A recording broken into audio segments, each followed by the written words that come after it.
நம்ம ஜென்ரலா super market இல்லைன்னா ஏதாச்சும் ஸ்டோர்ல திங்ஸ் வாங்கிட்டு பில்லிங் கவுண்டர்ல பில் பண்றப்போ ப்ராடக்ட்டுக்கு பின்னாடி இருக்கிற பார் கூட ஸ்கேன் பண்ணுவாங்க. அது எதுக்கு ஸ்கேன் பண்றாங்கன்னு உங்களுக்கு தெரியுமா? தெரியலனா வாங்க தெரிஞ்சுக்கலாம்.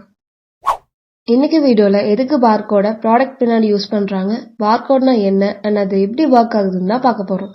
அதுக்கு முன்னாடி நம்ம சேனலை சப்ஸ்கிரைப் பண்ணிக்கோங்க. வாங்க வீடியோக்குள்ள போலாம். பார்கோடுங்கிறது மிஷின் ரீடபிள் கோட். அது ஒரு ப்ராடக்டோட information like price, ID number or batch number store பண்ணி வச்சுக்கும். ஸோ பில் கவுண்டர்ல அதை ஸ்கேன் பண்றப்போ அந்த ப்ராடக்டோட நேம், பிரைஸ்லாம் டிஸ்பிளே ஆகும். நம்ம ஒரு டைமும் இந்த ப்ராடக்டோட நேம் அண்ட் பிரைஸ் என்னன்னு ரெஃபர் பண்ண தேவையில்லை.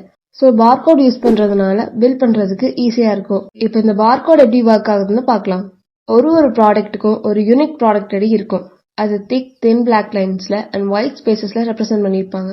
இப்ப அந்த பார்கோட ஸ்கேனர்ல காமிக்கிறப்போ அதுல இருந்து எமிட் ஆகிற லைட் அந்த பிளாக் அண்ட் ஒயிட் ஸ்பேஸ 0s and 1s கன்வெர்ட் பண்ணும். 0னா ஒயிட் அண்ட் 1னா பிளாக் லைன்ஸ். டீகோட் பண்ணதுக்கு அப்புறம் அந்த binary pattern barcode standard pattern like EAN13 UPC code 128 கூட மேட்ச் ஆகுதான்னு செக் பண்ணும். நெக்ஸ்ட் செக் பண்ணதுக்கு அப்புறம் டீகோட் பண்ண டிஜிட்ஸை கம்ப்யூட்டர் டேட்டாபேஸ்க்கு சென்ட் பண்ணும். அதுக்கப்புறம் அந்த ப்ராடக்டோட நேம் அண்ட் பிரைஸ் டிஸ்பிளே ஆகும். எப்படிதான் ஒரு பார்கோட் ஒர்க் ஆகும்?